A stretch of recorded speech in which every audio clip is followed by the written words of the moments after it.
The red dust hadn't settled. It clung to the air like ash from a dead world, thick, choking, and lit by the dim glow of a fractured sky.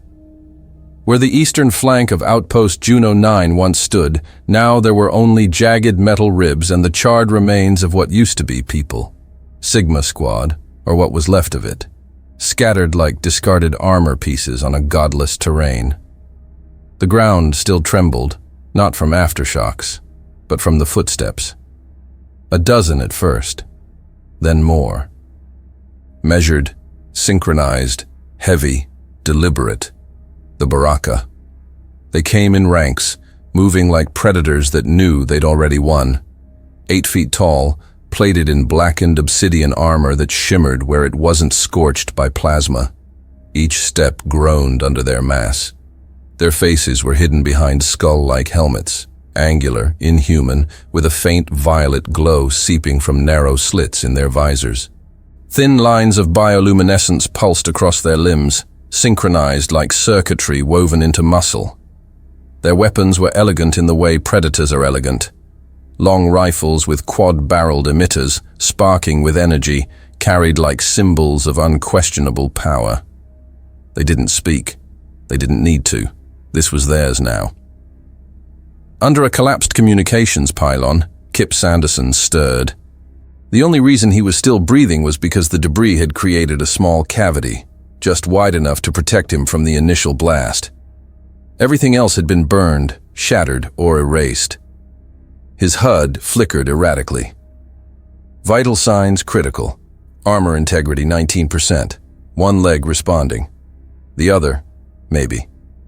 His right arm, fractured, possibly crushed at the elbow. Blood was soaking into the suit's lining, sticking his ribs to the polymer mesh.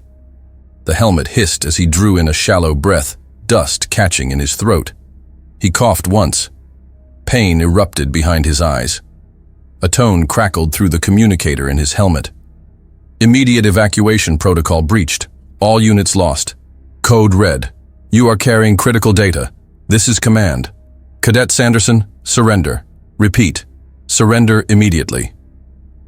It was Commander Arlen Breck's voice. Clean, controlled, like he wasn't speaking to a graveyard.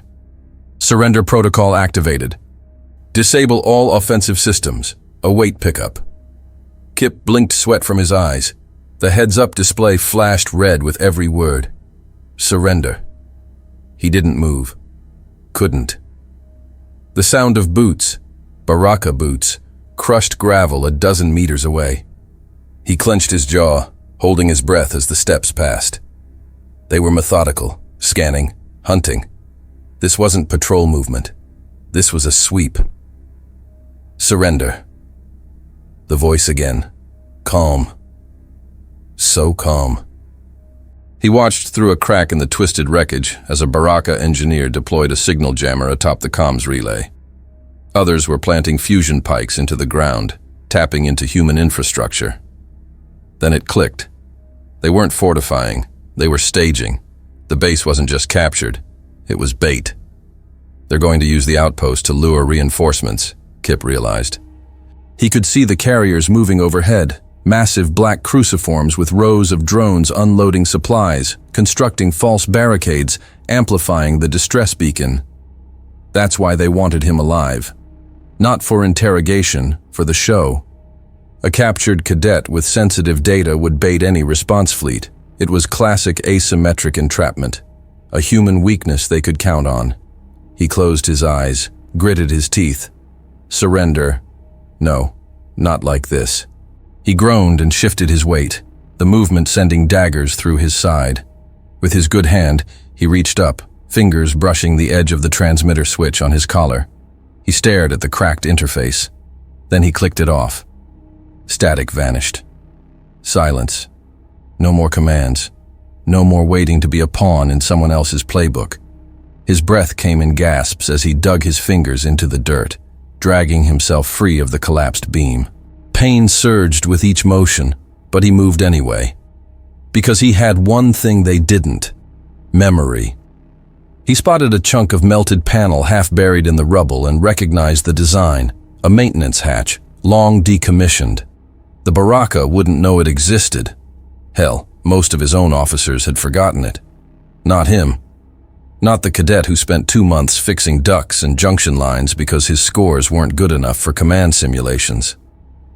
He crawled. Each meter took an eternity. Blood streaked behind him. Sparks snapped from his fractured wrist every time he moved it. He reached the hatch and slammed his elbow into the side panel until it beeped. A hiss followed. The hatch popped open. Voices barked nearby in that low, guttural Baraka tongue. They were getting close. Kip didn't think. He rolled, fell through the hatch into the dark below, and let the cover shut behind him with a soft thud. Total silence. He lay there, blinking up at the underside of the hatch, breathing hard.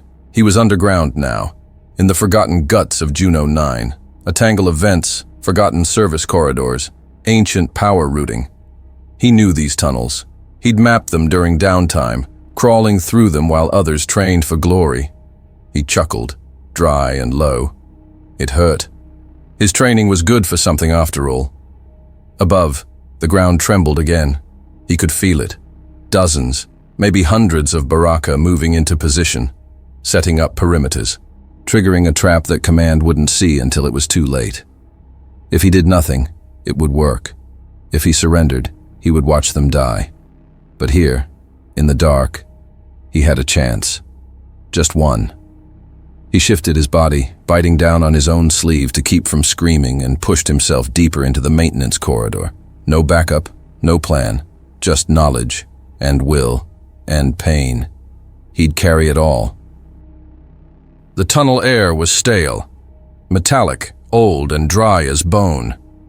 Sanderson dragged himself forward, his broken arm pressed tight against his chest, each breath scraping like glass in his throat. The only sound was the soft scrape of armor against the maintenance grating and the faint hiss of hydraulics echoing through old pipes. There was no light, not at first. He moved by memory. Every turn, every hatch, every panel, he had crawled these halls before, but never like this. 2 months earlier, they had assigned him to Outpost Juno 9's lower infrastructure for rotation hours. Maintenance proficiency mandatory, they told him. Even cadets should know what keeps a base alive. No one else volunteered. Sanderson didn't argue. He'd spent those weeks in silence, head down, wrench in hand, patching coolant leaks, resetting backup fuses, tracing corroded lines by hand with grease-stained gloves. Now those weeks were the reason he wasn't dead. He tapped a wall-mounted panel. It clicked once, twice. On the third, it lit up in dull amber. Manual mode only, power rerouted. Good. He toggled the lighting to sub-emergency level. Thin red strips ignited overhead, just enough to cast faint shadows on the walls and reveal the maze ahead. He moved fast. Well, fast as he could crawl, with his head low, wiping tracks behind him with his boot. He knew the Baraka wouldn't come down here. Not yet. Their species relied on vertical dominance, elevated engagement, and direct confrontation. Subterranean warfare was not their strength. They despised confined, low-visibility environments. It offended their doctrine of honor through sight. Underground, in the dark, they were like blind giants. Sanderson intended to use that. He passed a junction marked 4D and turned right into a narrower corridor. The walls closed in tighter. He reached a security bulkhead, half-locked, half-fused shut. It wasn't on any of the base's updated schematics. That meant it was old. He pried open a utility box beside it, ignoring the flare of pain shooting through his shoulder as he twisted wires loose with shaking fingers. Sparks popped, but the panel responded. Manual override engaged. The bulkhead let out a mechanical groan as it slid open, just wide enough for him to slip through. Inside, the air changed. Colder, drier. The floor sloped downward. Layers of dust blanketed the walls, thicker here, untouched by boots or drones for decades. He was in legacy space now, old colony sector.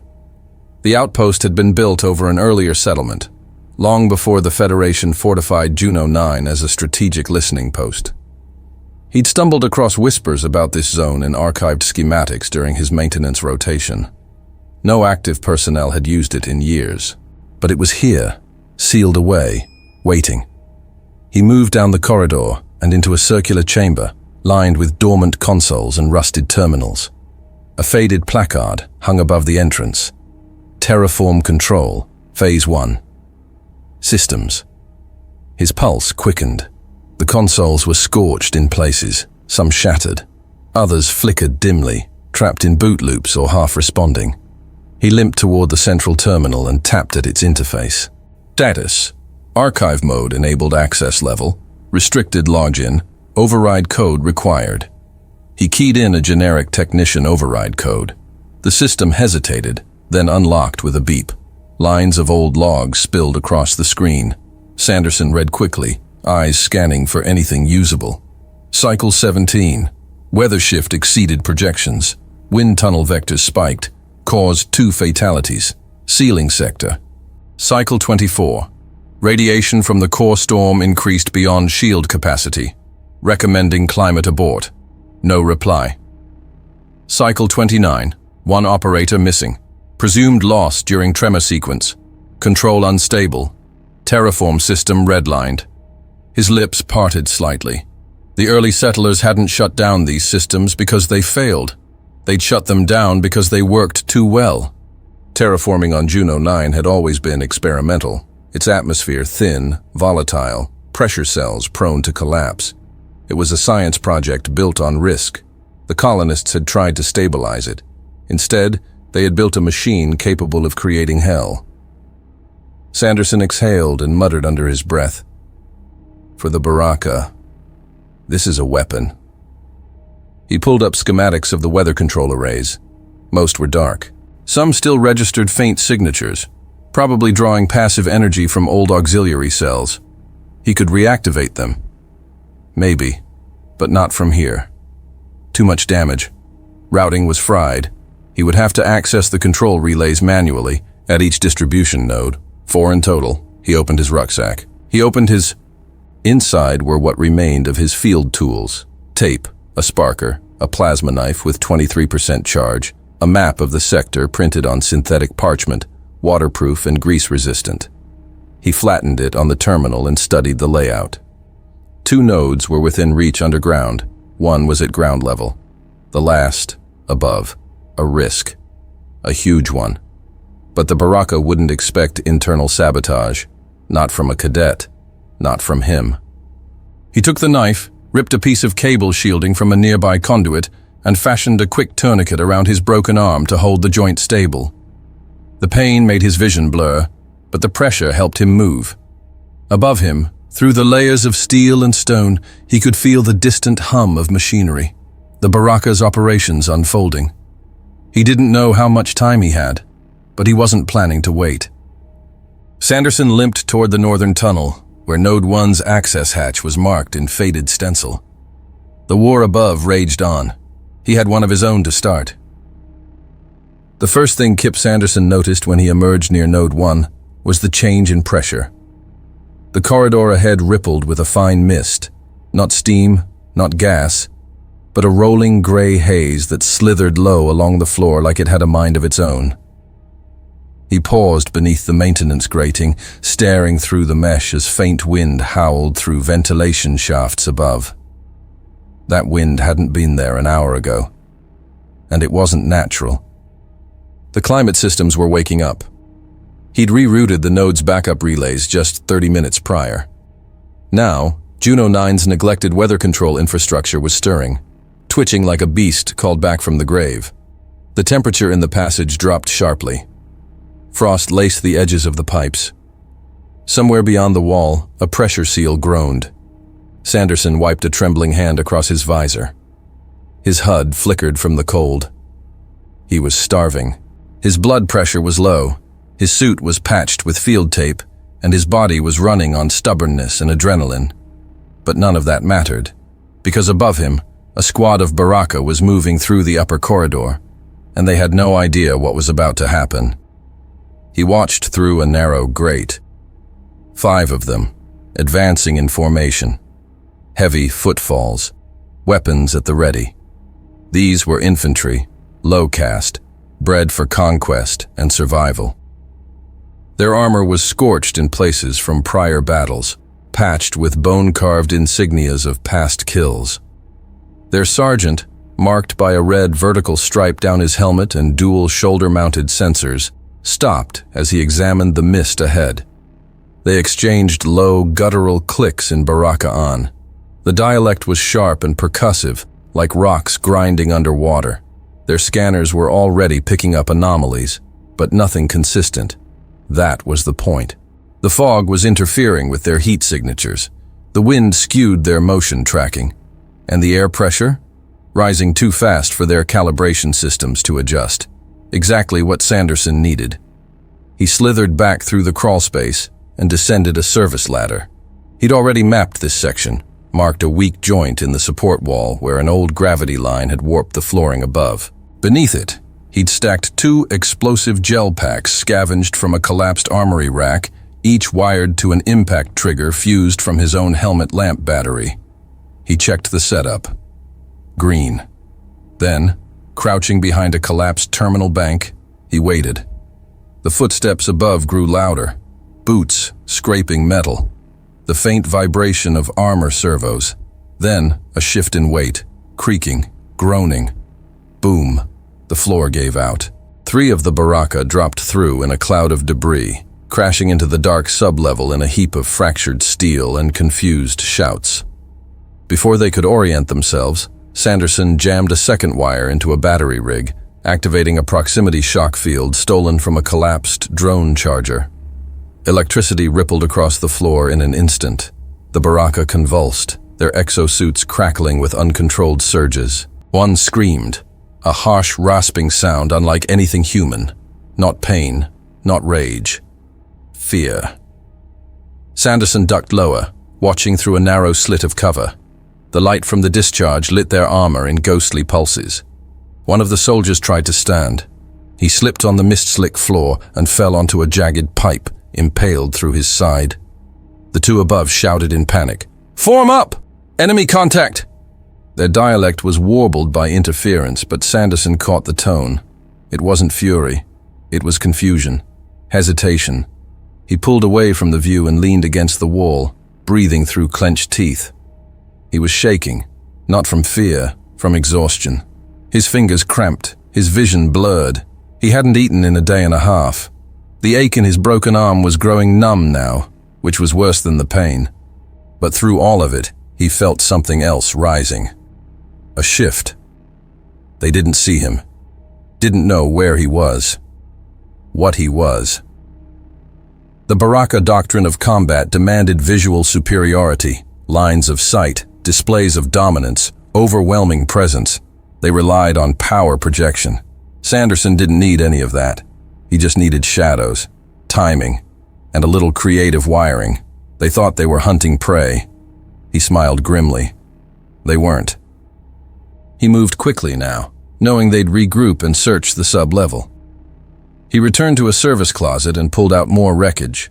An old coil wire, several ceramic plates from an abandoned fusion stabilizer, and the core casing of a burned-out drone.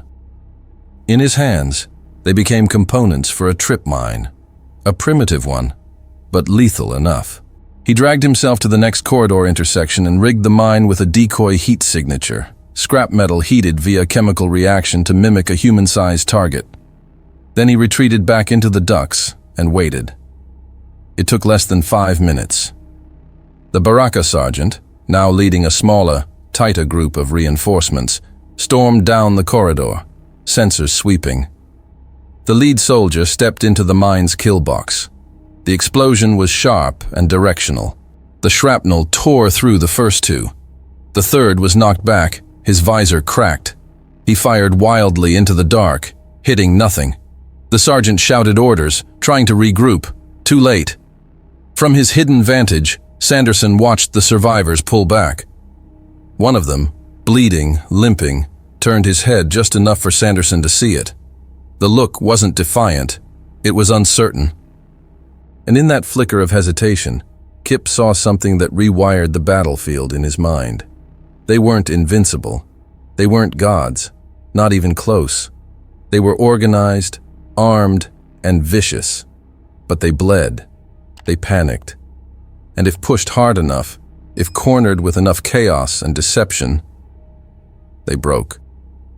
He sat still in the dark, chest heaving, staring at the smoke curling through the vents. His breath was ragged, but his mind was clear. He could feel the system's pressure shifting again.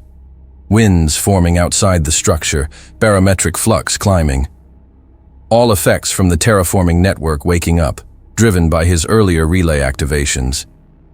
He still had 3 nodes left to reach, but now he knew. He didn't need to outrun them, didn't need to overpower them. He just had to outthink them, and turn the base into a trap so twisted and unpredictable that even the Baraka couldn't dominate it. The inferno had begun. The tremor hit at 0417. It wasn't strong, just enough to rattle loose panels and make the suspended dust shift like a waking breath. Inside the maintenance shafts of Juno 9's underbelly, Kip Sanderson opened one eye, listening. The quakes were becoming more frequent now, shallow, targeted, artificial, just as he'd planned. The relay at Node 2 had gone live 6 hours ago. Since then, he'd been moving non-stop. No sleep, no pause, just bursts of motion between shadows, setting traps and triggering storms. The air above ground was thick with static now. Wind vectors shifted erratically. Equipment logs he'd siphoned from old weather terminals showed a growing chain of localized barometric spikes.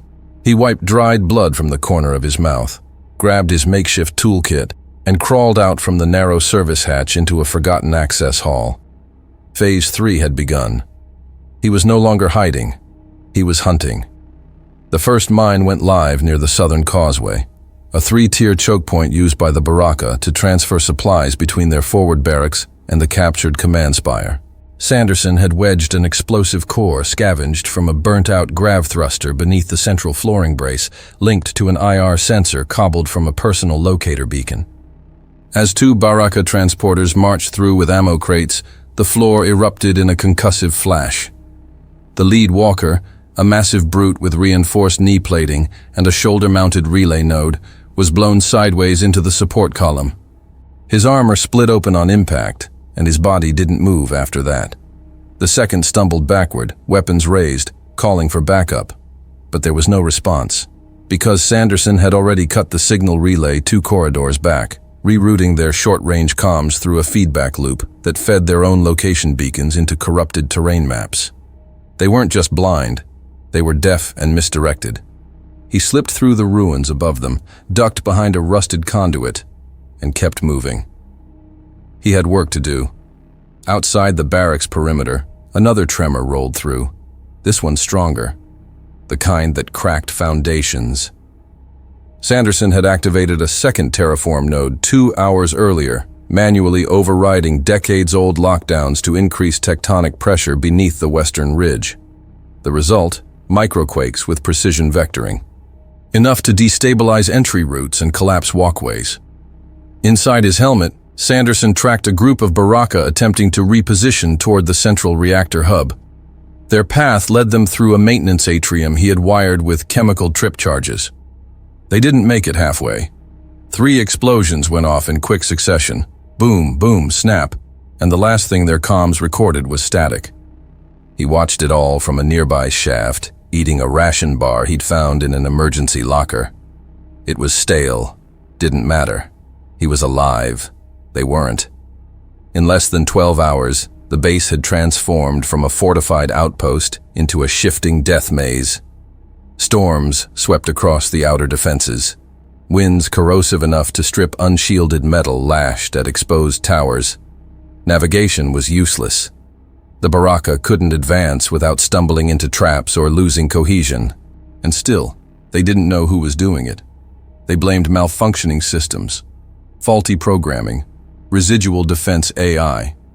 Sanderson intercepted several internal Baraka transmissions using a patch rig wired into an old weather array. Contain the south tunnels. Unidentified defensive pattern, non-Baraka origin. Possible autonomous resistance, no life forms detected. That was the key. He made sure they never saw him. The Baraka operated on a rigid doctrine of superiority by sight. Their combat formations relied on visual contact. Their leadership structure, clustered in triads, demanded line-of-sight confirmation of every kill and every order. Sanderson knew this. He'd studied the doctrine back at Fort Fairview, in a dusty classroom where no one paid attention, because the Baraka hadn't attacked a Federation base in 2 years. He used it now with surgical precision. Every time he engaged, he struck from an angle that isolated the target. Every trap he laid forced them into blind corners. Every sabotage broke their line-of-sight networks. To them, it was as if the walls themselves had turned hostile. Like a phantom stalked them from behind every flickering light. In reality, it was a cadet with a broken arm, a half-dead power cell, and a brain full of wiring schematics. At 0622, he found the first defense turret. Buried beneath a supply station marked for demolition, the old TR-9 rotary gun was fused with rust and grit. Its AI was fried. But the targeting node, if you bypassed the chain and fed it hardwired instructions, could still be tricked into firing manually. He spent 30 minutes reconnecting its core. By the time a Baraka scout team entered the yard, the turret was alive again. The barrel turned with a groan. The lead scout raised a hand. Too slow. The gun opened fire, shredding 2 of them in a spray of plasma. The third sprinted for cover but triggered a proximity mine hidden behind a supply crate. His scream was cut off before it finished. Later, in the heat shimmer rising from the wreckage, Sanderson limped to the turret's side, tapped a manual control node, and smiled. Turret 2 was waiting. They were starting to notice. At 0735, a Baraka command signal surged across the local spectrum. Encrypted, short burst, full priority. Sanderson patched into it. A deep voice, authoritative, clipped, spoke in Baraka on. The translator AI struggled, but the message was clear enough. Phase ready. Activate bait signal. Prepare false distress. He froze. They were going to fake a distress call. Human voice, human encryption. Maybe even an AI-generated distress log. The kind that would bait an incoming patrol or fleet support into landing on what they thought was a rescue op. It wouldn't be a rescue. It would be a massacre. Unless he stopped it. He slid back into the shadows. Pulse steady. Eyes locked on the schematic in his visor. The relay they'd use for a broadcast like that. Only one fit the range. He marked it. He had less than an hour before the trap was live, and every second counted. The relay tower was burning. Kip Sanderson stood at the edge of the collapsed access platform, helmet cracked, breath ragged, eyes locked on the flickering warning display. Tower 3's control line had gone dead. One of the main relays, critical to the terraforming sync loop, was down. He'd pushed the system too far. The base was buckling under its own environment. Wind screamed through the fractured ventilation shafts above, carrying flecks of acidic dust. It hissed against the armor plates scattered around the corridor like discarded shells. Pressure indicators along the walls flashed red. Barometric levels were spiraling. Somewhere in the upper levels, bulkheads were failing, one by one. And it was working. The Baraka had retreated from 3 sectors already. Sensors picked up their movement. Erratic, panicked, uncoordinated.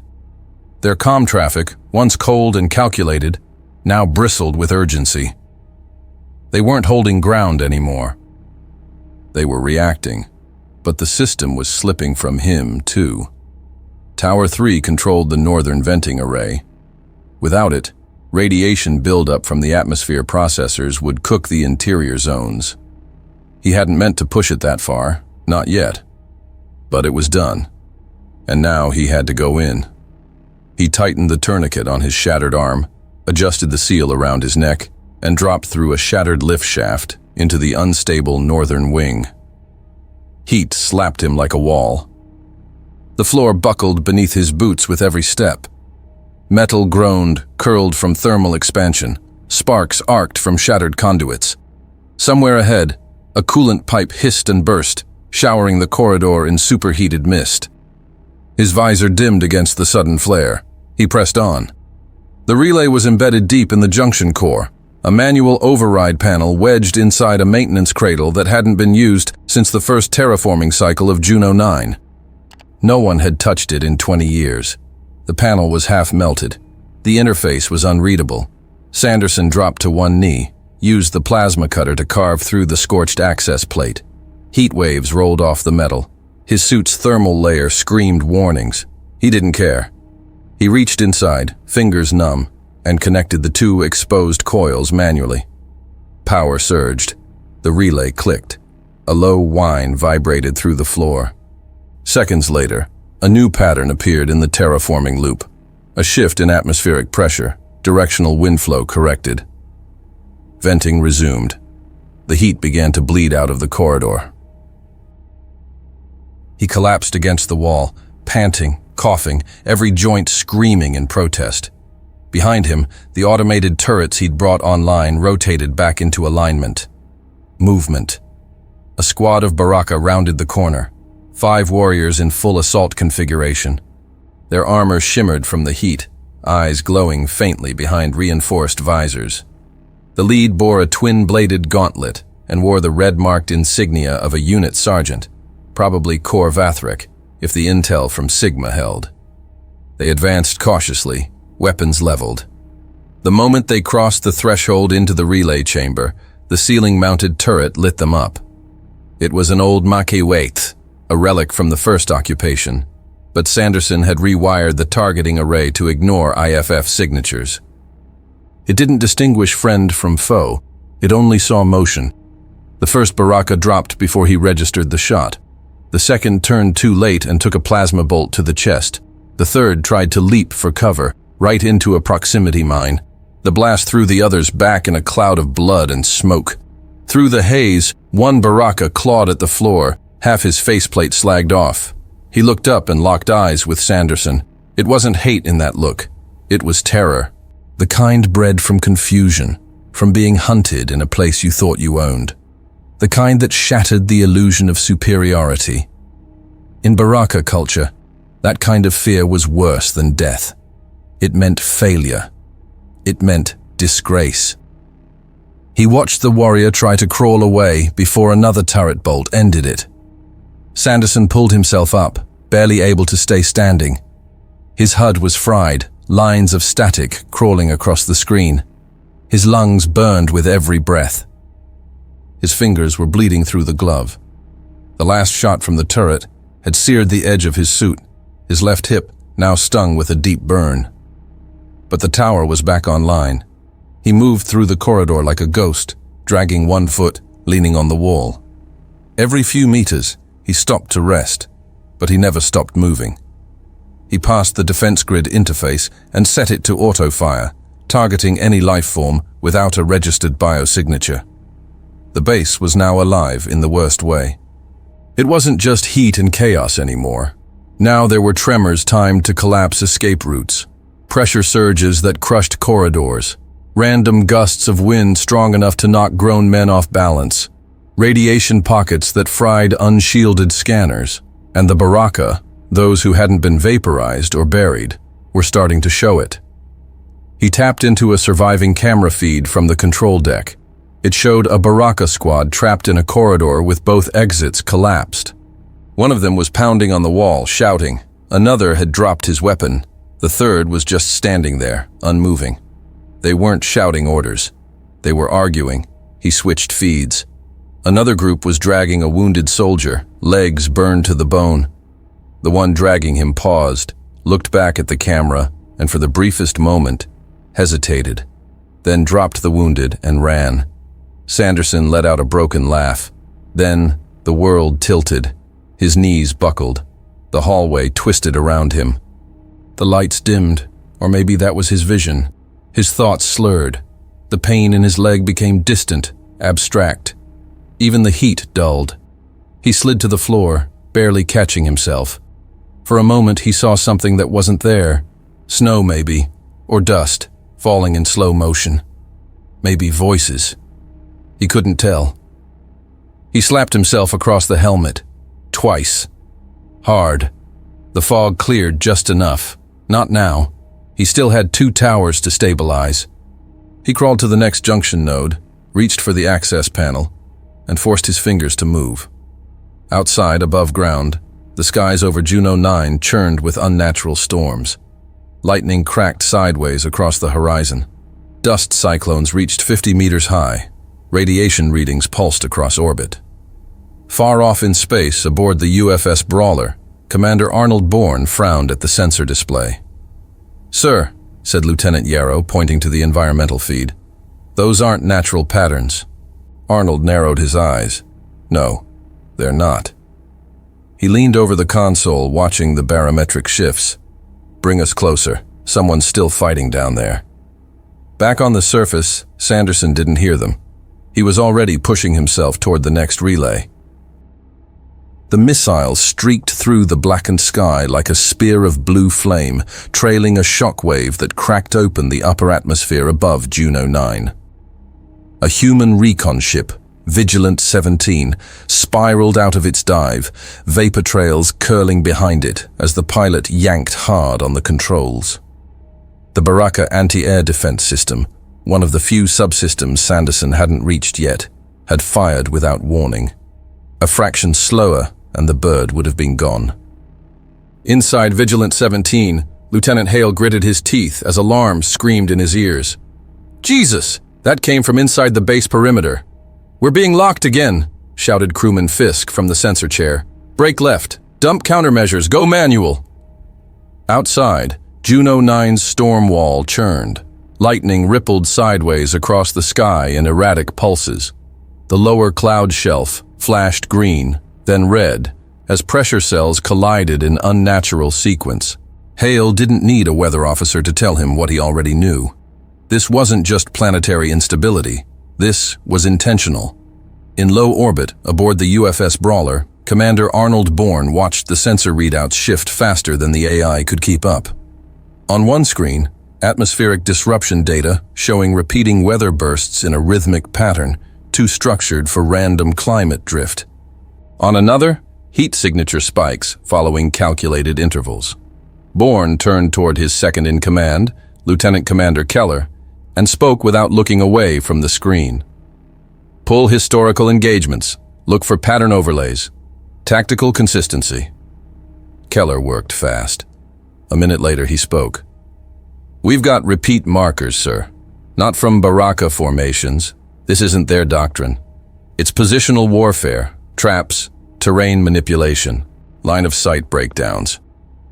Bourne narrowed his eyes. "That's human." Keller hesitated. "Sir, we left no active forces behind. Command listed all ground assets as KIA." Bourne didn't blink. "We missed someone." He leaned closer, analyzing the terrain images coming in from recon drones. Entire corridors had collapsed in controlled sequences. Others were impassable due to wind pressure alone.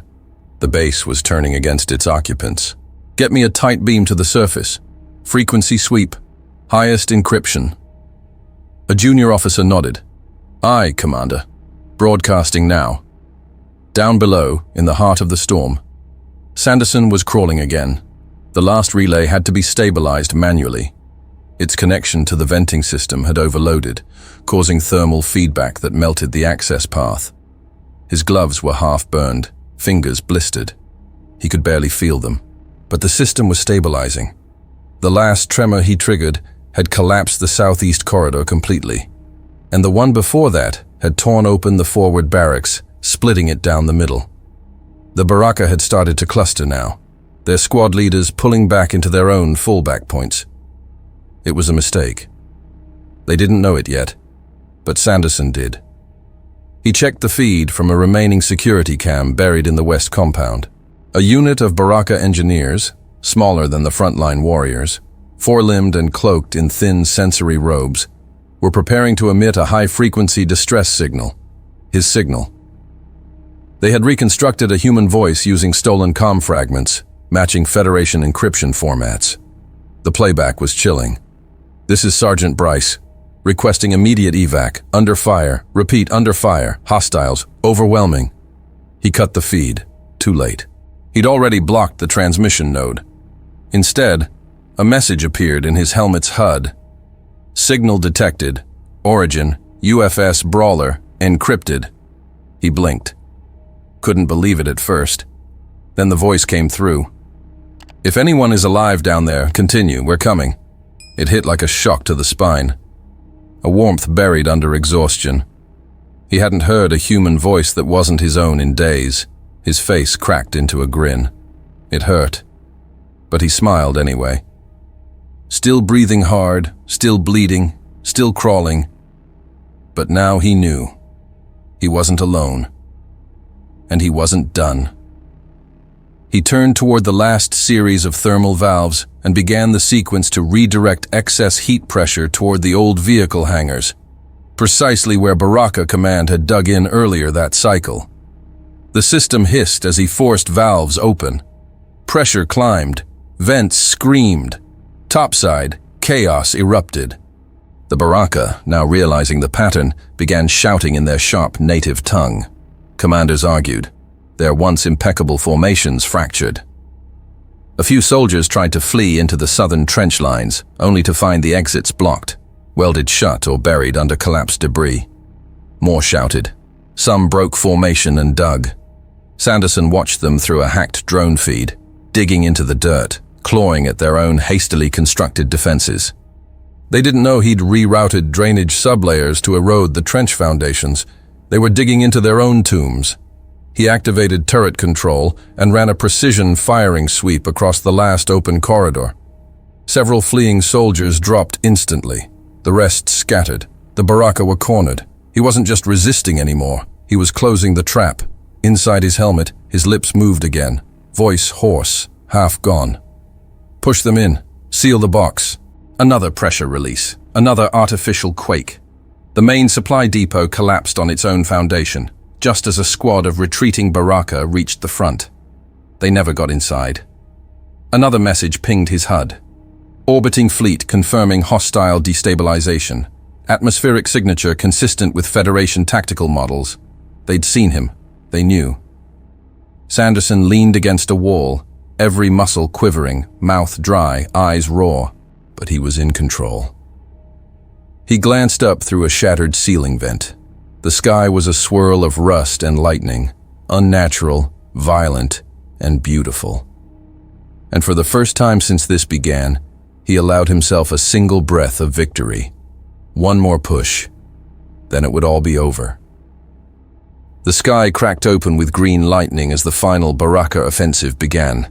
Sanderson was already moving when the outer walls trembled. The enemy had redirected what was left of their forces, every unit, every drone, every heavy weapon, toward the last sectors under his control. It was their last push. No more scouts, no more strategy, just brute force.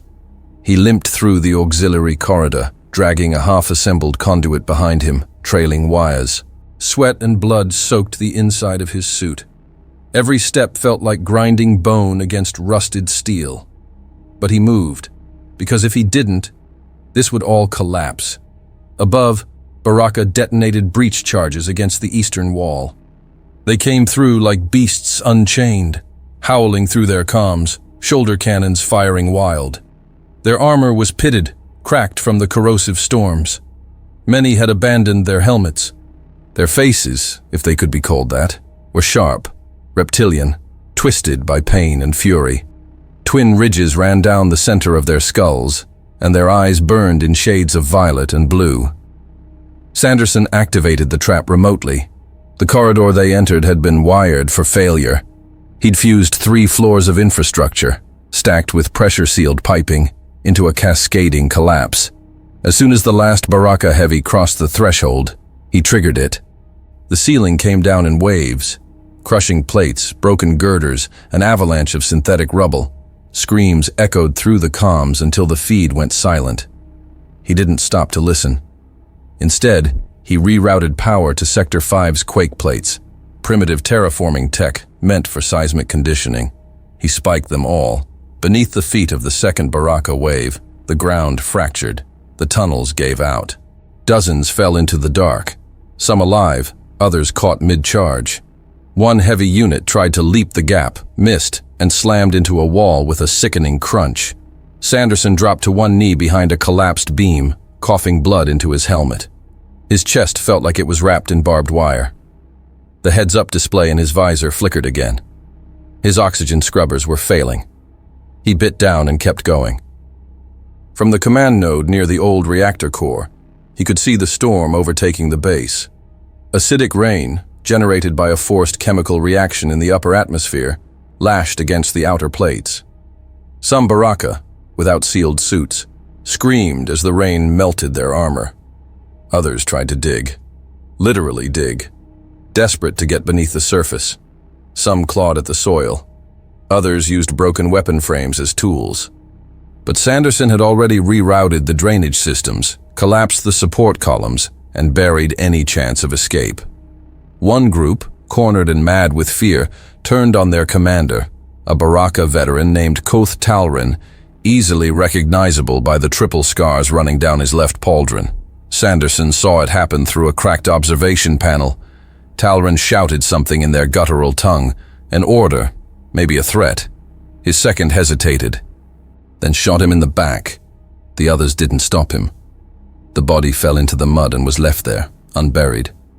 A few hundred meters away, another Baraka squad tried to escape through the north corridor, one of the last not collapsed. But the passage narrowed, and two different factions, thinking the other had betrayed them, opened fire. Blue plasma scorched the walls. Screams, yells, confusion. Then silence. Another tried to surrender, dropping his weapon, kneeling, palms exposed. One of his own shot him in the head before the gesture was even finished. Sanderson watched it all from a maintenance alcove, shivering, soaked in rain and blood. His body was on fire. His leg felt detached. His vision doubled. He pushed forward anyway. The final control room was less a room now, and more a shattered core of twisted consoles, backup nodes, and flickering lights. It stank of ozone and burned insulation. The main console's interface was sparking, badly damaged in the first Baraka assault. But the last protocol, the one buried under 3 layers of failsafe code, was still intact. Defense grid. Last stand protocol activate. YN. He slammed his fist into the console. The screen cracked, but the input took. Sirens wailed. Then the base rumbled with deeper sound, the slow metallic groan of internal armor plating sealing into place. Turrets rotated into automatic kill mode. Barricades slid into position. Blast doors locked. The base sealed itself like a fortress with a beating heart. Any Baraka still moving would be cut off, hunted, contained. Sanderson let out a breath that tasted like blood and copper. He leaned on the console, one hand braced, head down. The storm raged outside. Wind howled. Acid rain hissed against steel. Somewhere above, the UFS brawler broke atmosphere. But Sanderson didn't hear it. His legs gave out. He slumped forward, catching himself just before his face hit the console again. The world spun. His breathing slowed. Hands twitched. He closed his eyes. Not to give up, but because he'd finally finished it. Boots hit the ground hard as dropships broke through the acid-choked sky and slammed into the ruined soil of Juno 9. The clouds peeled back with every descent, scattering dust and lightning across the shattered landscape. The human fleet had arrived. Commander Arnold Bourne stepped onto the surface, visor adjusting instantly to the unstable atmosphere. Behind him, armored infantry disembarked in precise lines, units Echo, Iron, and Foxtrot, all geared for CBRN operations. The wind howled with chemical static, cutting visibility to just under 10 meters. Lightning cracked sideways across the sky. Bourne raised a clenched fist. All units, move in. Lock pattern. No unnecessary chatter. As the soldiers advanced into the outer perimeter, they saw it. The battlefield Sanderson had carved with blood and ingenuity. Corpses everywhere. Baraka warriors twisted in unnatural positions, their armor melted, shattered, or half buried in the toxic mud. Trincheras along the northern ridge had collapsed into themselves, half filled with liquefied slag and remnants of barricades. Some of the trenches had been clawed from the inside, as if their occupants had tried to dig down through solid ferrocrete in the final minutes. Sergeant Caleb Rourke, leading point for Foxtrot Unit, paused near one of the dead Baraka. The creature's helmet had been torn off. Its bioluminescent blood had pooled around it, hissing quietly in the acidic drizzle. Rourke stared for a moment, then moved on. The deeper they pushed into the base, the more surreal it became. Burned walls bore claw marks. Defensive turrets, ancient, Federation standard, rotated slowly in automated sweep patterns, now programmed to target anything not transmitting a human biosignature. One turret twitched, then fired a test round at a pile of Baraka corpses twitching in the wind. Private Jonas Keel flinched. Jesus, this place looks like hell cracked open. No, Rourke replied. This looks like someone made hell, then stayed in it. As they advanced through the central avenue, a group of Baraka survivors emerged from a collapsed storage wing. There were only 6 of them, stripped of weapons, armor scorched, their gait unsteady. 2 were injured. One had his arm wrapped in what looked like woven polymer salvaged from a drone wing. They didn't raise their hands. They just stood there, looking around, blinking slowly through the storm. One of them, a lean, narrow-eyed warrior with fractured chest plating, stepped forward. His voice, low and guttural, came through a translator drone barely clinging to life. Was it you? Was it all of you? No soldier answered. They all turned toward Rourke, who looked at the crumbled command structure beyond the hill and said flatly, "We're still trying to figure that out ourselves." The Baraka didn't speak again. None of them resisted as they were surrounded and escorted out. The real horror waited at the heart of the base. The command chamber doors were half-locked, hydraulic servos sparking intermittently as Bourne forced them open with 2 engineers and a breaching tool. Inside it was dark, lit only by flickering emergency lights and the dim orange glow of backup reactor cores humming in the floor. And there he was, Kip Sanderson. He was slumped against the central console, armor blackened and burned in several places. His helmet was cracked open down the side, revealing a bruised, blood-streaked face caked in dust and dried plasma. His left arm was tightly bound with scavenged wiring. His right leg, badly burned, was stretched stiff in front of him. He didn't move as they entered, but when he heard the footsteps, he forced his head up. His eyes met Bourne's, and then he smiled. A crooked, slow thing. Weary, broken, but real. He coughed once, tried to shift his weight, but stayed pinned by exhaustion. Still his voice came out, dry, hoarse, but steady. "If you want the base back," he said, nodding at the console, "you'll have to clean up the rest." He inhaled sharply. The movement looked like it hurt more than a shot to the chest. "I did my part." Then his eyes rolled back, and he collapsed forward, hitting the console with his forearm as his knees gave out. Sergeant Rourke rushed to his side and caught him before he hit the floor. 2 medics followed, cutting his chest plate open and checking vitals. One of them, Specialist Inez Darrow, patched in a stimulant dose, while another clamped down the bleeding from his ribs. Pulse weak, but he's alive. They laid him out flat, administering stabilizers. Bourne took 2 steps closer and stood silent, watching this ruined boy, this cadet, this kid with a broken arm and a dead squad, who had torn through an entire Baraka assault force alone. He turned to Rourke. "Get a message to the brawler." Rourke nodded and opened comms. "Foxtrot actual to fleet. Confirmed. We have 1 survivor. Base secure. I repeat, base secure." There was a long pause, filled only by the hiss of wind, the rattle of rain against twisted metal, and the hum of systems slowly rebooting. "Copy, Foxtrot," came the reply from orbit. 1 survivor. Base secure. Standing by for medevac." The soldiers stood there for a moment, silent. They looked around the room, at the sealed doors, the spent consoles, the blood and grime on the floor, the shadows cast by the emergency lights. Then they looked back at Sanderson. No one said it aloud, but they all knew. This wasn't their victory. It was his. Hey, you're still here. That's awesome. Hope you had a great time with the story. Remember to hit the like and subscribe buttons. It really makes a huge difference to the channel. And hey, I've got something else for you. I've chosen another story that I think you'll really enjoy. Just click the card right here, or hit this one to jump into the full playlist. See you in the next one.